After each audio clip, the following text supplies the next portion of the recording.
What's up guys, LeopoldTheBrave here, and welcome to the Crash Team Rumble tier list.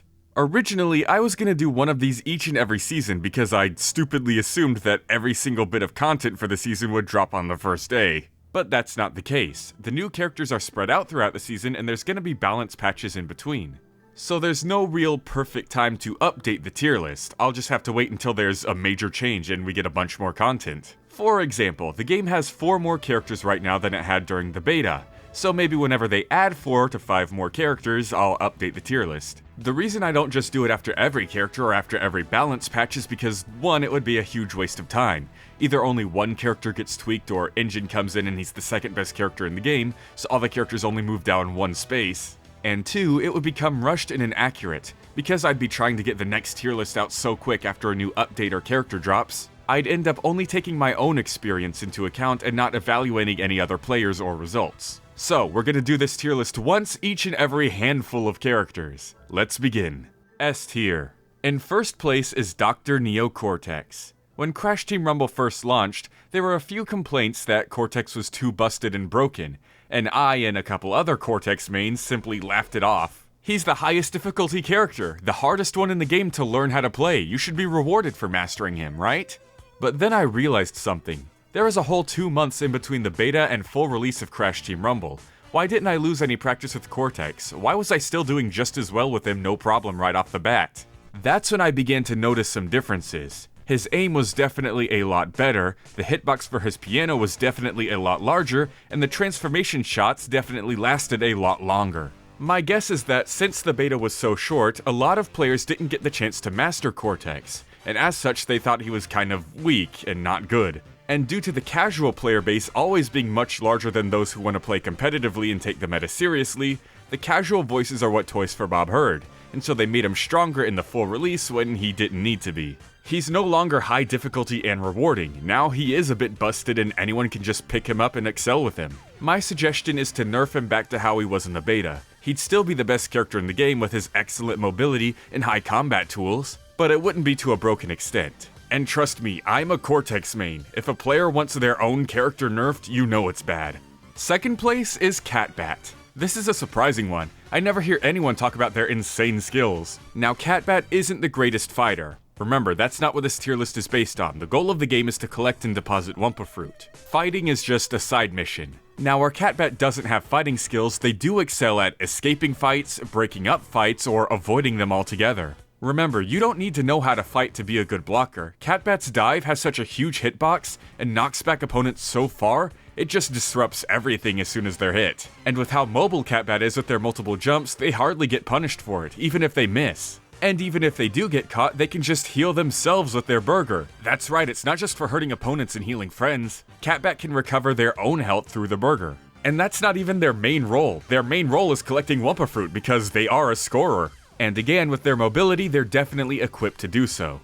CATBAT just has unmatched arena control. There's only one character I can think of that comes close, but they don't have CATBAT's healing burger or max Wumpa capacity. As such, CATBAT is second place. A tier. Third place is Ripperoo. He's our first post-launch character and he's no slouch. His most defining trait is how bouncy he is. He's definitely the most mobile blocker, and possibly the most mobile character in the entire game. With only a single bounce, he's able to reach just about as high as CATBAT can with all their jumps. Add a double jump on top of that and he's a monster vertically. But he can also move great horizontally too thanks to his cannon. He can launch himself across the entirety of most maps in seconds if you get the right height. Also, all of his attacks do knockback. His bomb, his kick, his cannon, so even if you're struggling to put down your opponents, you can at least guarantee they won't be able to score their Wumpa. He seems all around powerful, but Ripperoo does have his weaknesses. First, Roo is really easy to gimp. If you knock him off the map while he's on his bowling ball, he's not getting up anytime soon, he's done. And despite his mobility, Roo lacks the speed to get away if he's in trouble. His cannon just takes way too long to charge up and he can easily be knocked out of it. Fourth place is Embryo. It's a very close fourth place too. He's great at everything. He's an excellent blocker with his monster transformation, throwing beakers below him, and creating slime creatures to attack opponents on their bank. But those slime creatures are a lot more versatile than you realize. Not only can you send them to attack your opponents, but they can also break crates and collect Wumpa Fruit for you, helping Embryo score while still staying and guarding the enemy bank. The slimes can also take control of gem pads, and since Brio can send out 2 at a time, it essentially means he can take an entire gem set by himself. Now, I've seen many on Twitter complain that Brio is bad because of his extremely low health. But there's a reason for that. His monster transformation, which is ready to go in a matter of seconds, can essentially heal him about as well as a healing fridge can do.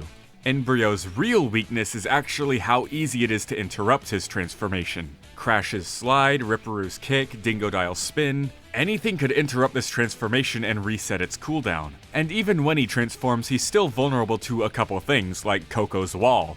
5th place is Crash Bandicoot. There's not much to say about him, it's Crash. He spins, slides, jumps, body slams. He's a good scorer and decent at everything else. His slide attack lets him glide across gem platforms and lets him knock opponents off their feet.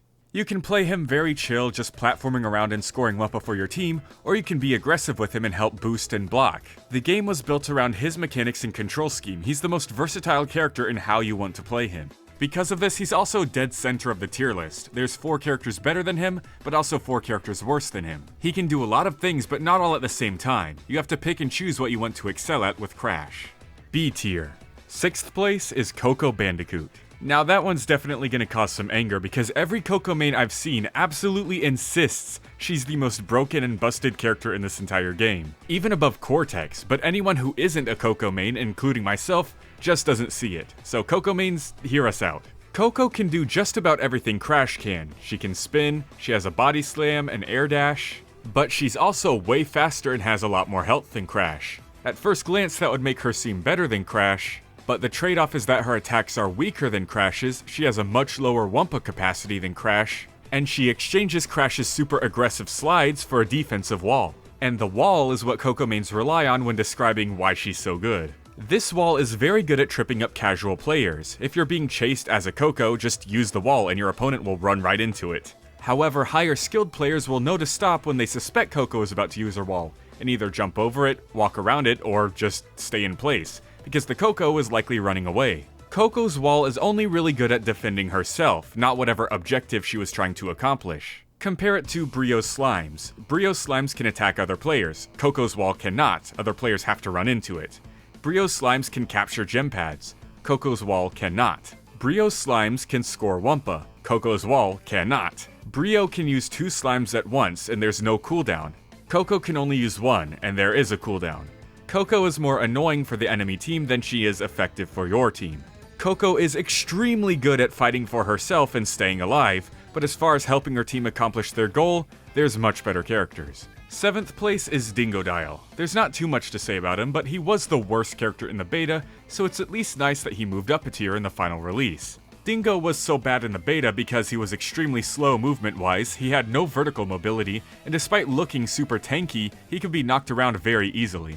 In the final release, many of those weaknesses are still very present, but he was given a lot of strengths to make up for it. His attacks feel much more powerful than they did in the beta, his tailspin takes way less time to charge, and his vacuum was given way more range. He's still not super good at helping score or boost, but he blocks very well now. Overall, he's still not great, but he is better. C tier. In 8th place is TAWNA Bandicoot. In the beta, TAWNA was second to last for being a very high-risk, low-reward character. She had strong attacks, but the hitboxes were very small and unreliable. She had very low health, so if she missed attacks and got punished, she was punished hard. And she wasn't very mobile aside from her grappling hook, which had too long of a startup time to be used as a getaway option. It was only good for basic traversal. But in the final release, she seems to have gotten a few buffs. Her attacks definitely hit a lot easier, and she recently got a health buff. However, even with these enhancements, there's still a lot of other characters who can do her job better. Even with her health buff, it's still easy to punish her and take her down. And although she has a high Wumpa capacity, thanks to her low speed, you can easily chase her down and get rid of it before she can deposit. To excel with TAWNA, you pretty much have to play like a lone wolf, just stealthily sneaking off and collecting Wumpa Fruit away from any conflicts or other players. And 9th place, last place, is Tropy. Now this one probably sounds really odd because Toys for Bob recently just released a blog where they said Tropy was overperforming and they nerfed her. Tropy has what I like to call heavy Team Fortress 2-itis, where she appears to be a monster to the casual players who make up 90% of the player base and have the loudest voice, but is actually the most exploitable and vulnerable for higher skilled and competitive players. Now, she's actually not too bad in combat. She has a very focused playstyle and moveset, a decent 3-piece combo, time tethers that can knock opponents off their feet and be spammed, and a powerful slam move that can send projectiles in all directions. However, because her moveset is so focused, she only excels in these 1v1 combat scenarios. As soon as a teammate comes to help you take her down, she's toast. Now, she can survive for a while because she's very floaty and can get a lot of airtime with her slam. But not only was her health recently nerfed, but she's gonna take a while to take you down too, because her attacks are so weak. They're only good for smothering one player. If she has to spread out her attacks to a bunch of different players, it's just gonna be a long, drawn-out chip damage battle. And this is just when it comes to her main role of blocking. Boosting and scoring for her are completely out of the question. She's just far too slow and not mobile enough for that. She's the only character in the entire game where every single one of her abilities only has one purpose. You can't vacuum Wumpa Fruit out of your foes like Dingodile, you can't send minions to control gem platforms like Brio, you can't zip around the map like Ripperoo. She's only fit for fighting, and even that's a struggle for her a lot of the time. Before I end this video, I want to clarify that this tier list is not absolute. The game is going to be receiving balance patches and new characters who will shake things up all the time. A character in B tier today could become S tier by the end of the year, who knows? Also, no matter a character's placement on the tier list, there's going to be good and bad players with them. Tropy may be at the bottom of the tier list, but it's still entirely possible to be a complete monster with her. You'll just have to work a lot harder than you would if you picked someone like Ripperoo. You wouldn't have to work at all if you picked Cortex. There's also no shame if your character is a low tier. I had someone on Twitter get a bit angry at me when I talked about my tier list for putting Tropy at the bottom. They had to defend her S tier honor by sharing screenshots to me of her dominating matches that are full of bots or players who haven't even reached double digits in the battle pass yet. There's nothing wrong with your main being the worst character in the game. I main Little Mac in Smash. In fact, you could take it as a compliment. The fact that you're able to succeed so much with a character who doesn't have the tools to regularly do that. But let me know what you guys think. Do you agree with this tier list? What place is your main at? And where do you think Engine will place when he releases? Let me know in the comment section below, and I'll see you guys next time. LeopoldTheBrave, out.